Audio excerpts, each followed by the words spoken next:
I just got back from a trip from the west to the east coast, and it involved 4 flight segments, and I thought that was the perfect opportunity to pit these 2 Bluetooth wireless transmitters against each other for in-flight entertainment. They're both designed to plug into the jack on the in-flight entertainment and transmit to your Bluetooth headphones. I tested them using these AirPod Pros, and I usually travel with over-the-ear wired headphones that have noise canceling in them, and I love that headset, but it's kind of big and bulky. This isn't it. It's actually a little bit bigger than this and takes up a lot of room in my personal item when I carry it on.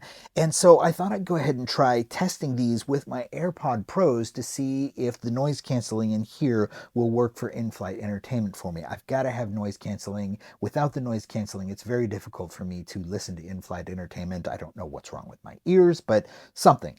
So I picked up these 2 transmitters to try and see which one is going to work best for me. Now, I did purchase them using my own hard-earned cash for my own personal use. That said, I'm going to link to them in the description, and if you decide to purchase them using one of those links, they are affiliate links and I will earn a small commission. Doesn't cost you anything extra, just throws a little bit back my way, and I'll be your best friend forever.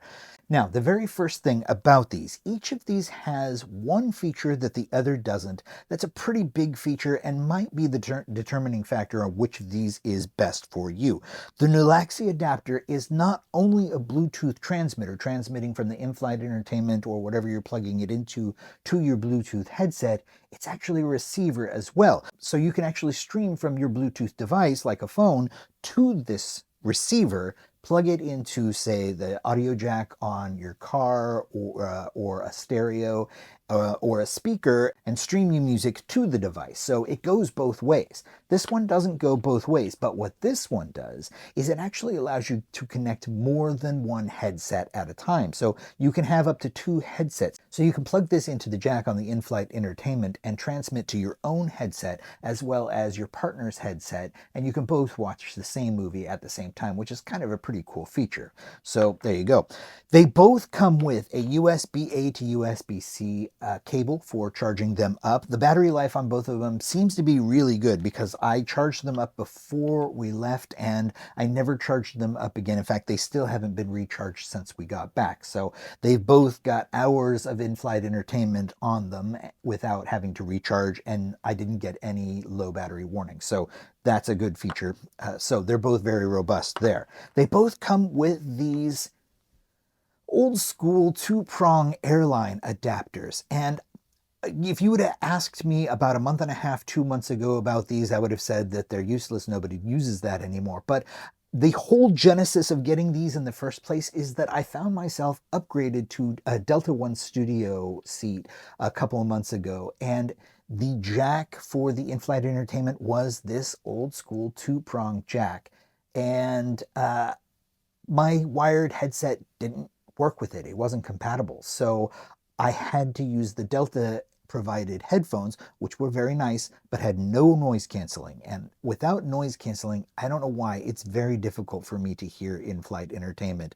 The drum of the engines and the din of the passenger speaking is just too much, and I find it very difficult. I find that I turn the volume all the way up and I'm still pushing on the headphones so that I can actually hear the dialogue. So when I got back, I first started looking for an adapter to use with my wired headset, and then I started realizing that maybe I ought to give these a try because they come with these, and I can just use my AirPods, which are much smaller, take up no room at all because they're in my pocket, not in my carry-on. So don't sleep on these. Keep these with your transmitters.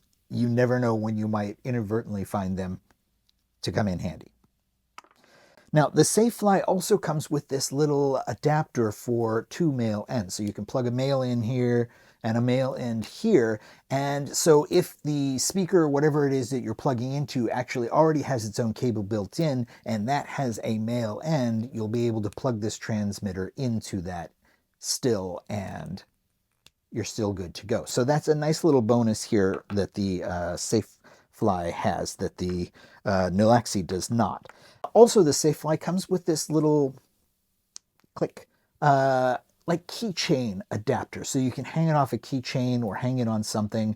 I'm going to use this. There's a D-ring in my little carry-on personal item that I can hang this on so that I'll always be able to get right to it. It's actually, if you first plug it in, make sure you plug it all the way, because if you don't plug it all the way, it doesn't hold very well. But if you do plug it all the way, it's actually much stronger than you might think. So that's pretty cool. So I wouldn't use it on a keychain. I'm sure that you could use it on a keychain, but this is just going to get banged around, and I'm pretty anal about things not getting all scratched up. In fact, this actually still has the plastic on it because I tend to do that. I just took the plastic off the other one a few minutes ago, so I traveled with those on to sort of just protect them from scrapes and bumps. Now, the SafeFly also has a nice little screen built into it, so it's very easy to determine if you're connected and what you're connected to.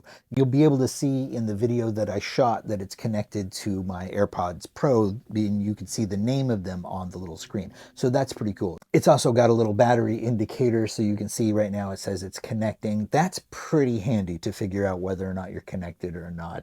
And if you've got more than one device connected, it'll list both of them on the screen. So pretty neat there.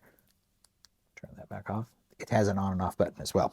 Both of them have volume controls so that you can turn things up or down to your headset, so that's nice.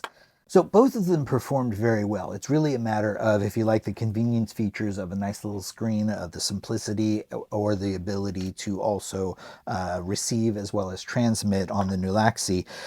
Now, as far as latency goes, I did have a little bit of latency using the Nulaxy. I was transmitting to my AirPod Pros 2. If I were transmitting to a different Bluetooth headset using different Bluetooth technology, it may have eliminated that. So this test was only done with the AirPods Pro 2. I may do a separate video at some point where I try the Nulaxy with different Bluetooth headsets just to see if there's any latency there. But with the AirPods Pro 2, I did get a little bit of latency on in-flight entertainment.